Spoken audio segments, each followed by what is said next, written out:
नमस्कार दोस्तों, प्रस्तुत है श्रीमद् भागवत गीता का अगला भाग। भगवत गीता अध्याय 5 कर्म संन्यास योग। गीता की गंगा में बहते हुए हम 5वें चैप्टर पर आ गए हैं। दोस्तों, दुनिया में कुछ अलग करना है तो दुनिया से कुछ अलग जानना भी पड़ेगा, और गीता से बड़ा कोई ज्ञान नहीं। और अगर आपने सबसे बड़े ज्ञान यानी भगवत गीता को समझ लिया तो फिर ऐसा क्या है जो आप नहीं कर सकते।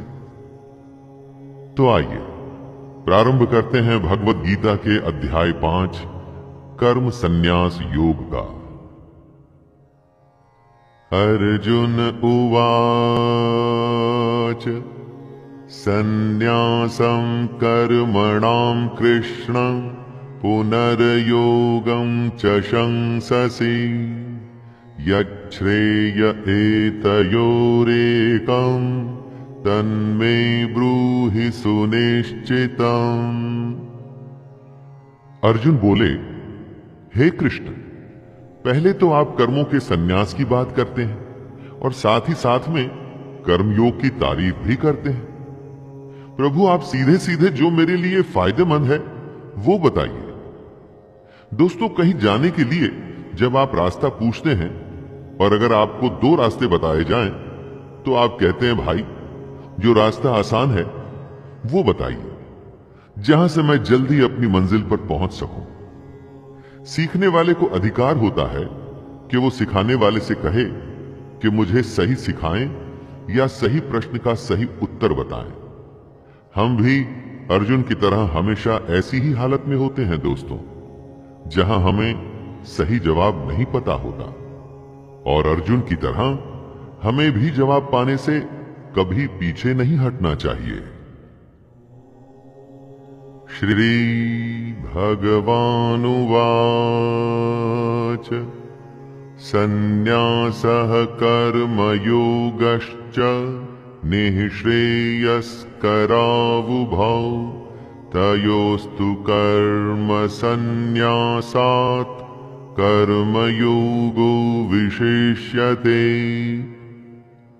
श्री भगवान कहते हैं, कर्म संन्यास और कर्म योग ये दोनों ही फायदा पहुंचाने वाले हैं, लेकिन इन दोनों में कर्म योग साधन आसान होने की वजह से बेहतर है। दोनों रास्ते मंजिल पर पहुंचाएंगे, लेकिन एक रास्ता मुश्किल है। इसमें जगह जगह पर नदियां, नाले, पहाड़ और खाइयां आएंगी, लेकिन दूसरा रास्ता इससे कहीं आसान है, और ये रास्ता है कर्म योग का। कर्म योग वो रास्ता है जो हम में से हर कोई हर समय कर सकता है। इसके लिए कोई खास बड़ी तैयारी नहीं करनी होती दोस्तों, बस अपनी रोजमर्रा की जिंदगी को निष्ठा और कर्तव्य के साथ जीना होता है। ज्ञेयः स नित्य सन्न्यासी यो न द्वेष्टि न कांक्षति निर्द्वन्द्वो हि महाबाहो सुखं बंधात् प्रमुच्यते। हे अर्जुन, जो पुरुष न किसी से जलन रखता है और ना ही किसी वस्तु को पाने की इच्छा रखता है, ऐसे कर्मयोगी को सन्यासी समझना चाहिए, क्योंकि ऐसे लोग जो मोह और क्रोध से छूट जाते हैं, ऐसे लोग संसार के बंधन से मुक्त हो जाते हैं। उन्हें या तो कुछ पाने की इच्छा होती है, जैसे धन, शोहरत, या ऐसी हालत जिससे आप नफरत करते हैं और निकलना भी चाहते हैं। जब इस तरह के दुनिया के बंधन में फंसे होते हैं तो और कुछ नहीं कर पाते, बस फंसते ही चले जाते हैं।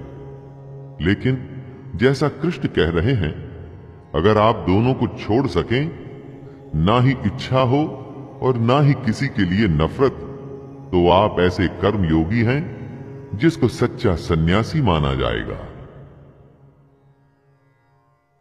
सांख्य योगौ पृथक बालाः प्रवदन्ति न पंडिताः एकमप्यास्थितः सम्यक् उभयोर्विन्दते फलम्। कुछ लोग ऐसा मानते हैं कि सन्यास और कर्म योग से अलग अलग फल मिलता है। कृष्ण ऐसे लोगों को मूर्ख बता रहे हैं। दोनों दो अलग रास्ते हैं दोस्तों।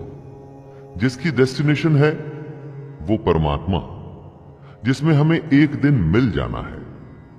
सन्यासी उसे मत मानिए जो गेरुए कपड़ों में दुनिया को छोड़ भिक्षा मांग के जिंदा रहता है।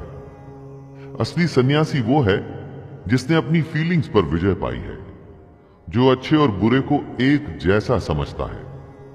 और कई ऐसे हैं जो कर्म योग में रहकर भगवान को पाना चाहते हैं। वो भी गलत नहीं है। आपको अपना रास्ता स्वयं चुनना है। यत् सांख्यैः प्राप्यते स्थानं तद्योगैरपि गम्यते एकं सांख्यं च योगं च यः पश्यति स पश्यति।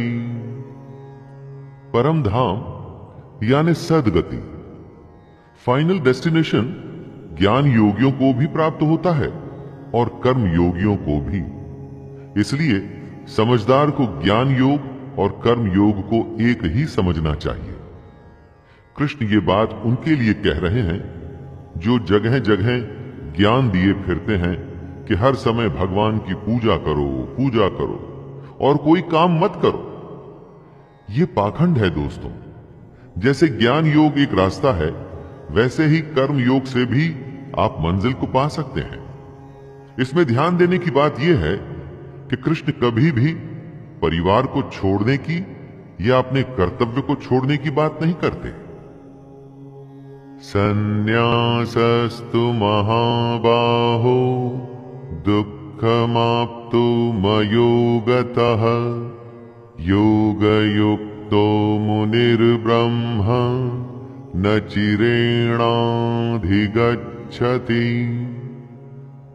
कृष्ण अर्जुन को कर्म योग की अहमियत को समझाते हुए कहते हैं कि सन्यास का अर्थ है अगर ज्ञान योग में भी कर्म योग का सहारा लोगे तभी तुम दुनिया के पचड़ों से ऊपर उठ के और सच्चाई को जान पाओगे। और अगर तुम्हें सच्चाई को जानना है तो अपने आप को कर्तापन यानी कि अहंकार, जैसे कि मैं ही करता हूं, इसे छोड़ना होगा। और इसे कैसे छोड़ा जाए? अपनी इंद्रियों को वश में करके, फल की इच्छा को पूरी तरह से त्याग करके, कर्म को करके उसे भगवान को सौंप के अहंकार छोड़ा जा सकता है। अगर आपने ज्ञान योग का सहारा लिया तब भी ये कर्मयोग तो आपको करना ही होगा। तो फिर सीधे कर्मयोग ही क्यों न किया जाए? योग युक्तो विशुद्धात्मा विजितात्मा जितेन्द्रियः सर्वभूतात्मभूतात्मा कुर्वन्नपि न लिप्यते। यदि नदी के पानी को आप चाहे घड़े में भर लें, वो रहेगा तो पानी ही। ऐसे ही हम भी उस परमात्मा में से निकले हैं, उसका अंश है हमारी आत्मा। बस इसी को हमने समझना है। और वो कैसे होगा?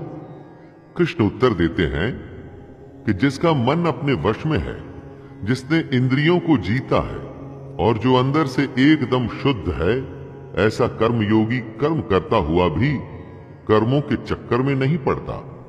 और जब कोई इस अवस्था में आ जाता है तब उसका सामना होता है उसकी अपनी आत्मा से। दोस्तों, दुनिया का सबसे बड़ा सच यही है और इसी को जानने का ही ये सारा खेल है। और यही बात कृष्ण अलग अलग तरीके से समझा रहे हैं।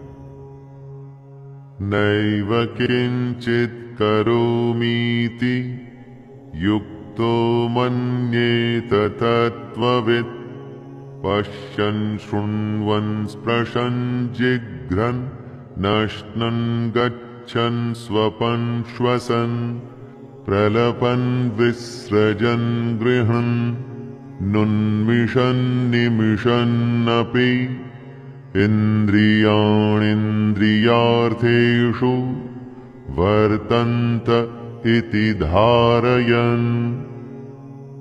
जो सच्चाई को जान चुका है, जिसे ज्ञान प्राप्त है, वो सांख्य योगी देखता है, सुनता है, स्पर्श करता है, सूंघता है, खाना खाता है, सोता है, सांस लेता है, बोलता है, सब कुछ करता है जो मैं और आप करते हैं।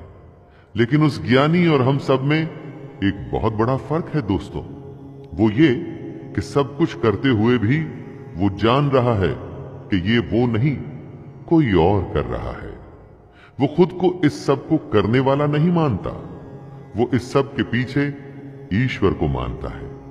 अपना हर कर्म वो भगवान को सौंप देता है। हम ये समझते हैं कि हम अपनी दुनिया को चलाने वाले स्वयं हैं, परंतु यही फर्क है हम में और ज्ञानी में। ब्रह्मण्याधाय कर्माणि संगम त्यक्त्वा करोति यः लिप्यते न स पापेन पद्मपत्रमिवाम्भसा। कमल के फूल को ध्यान से देखिएगा दोस्तों। वो होता कीचड़ में है, उस पर से पानी आता जाता रहता है, लेकिन उसका पत्ता हमेशा सूखा ही मिलेगा। कीचड़ में रहकर भी वो उसमें लिप्त नहीं होता। यही समझदार की निशानी है। ऐसे ही इंसान को ज्ञानी कहते हैं, जो इस दुनिया में रहे, अपने सारे कर्म कर्तव्य निभाए, लेकिन उसमें लिप्त ना हो, इनके चक्करों में न फंसे। जिम्मेदारियों से आप बच नहीं सकते दोस्तों, उनसे भागना कायरता होती है। जिम्मेदारियां तो हमें निभानी है, दुनिया के सारे काम करने ही पड़ेंगे, लेकिन ये काम ऐसे करने हैं जिसमें हम फंस न जाए, जैसा कि कृष्ण बता रहे हैं। दोस्तों, अभी के लिए इतना ही। आगे की कथा अगले भाग में।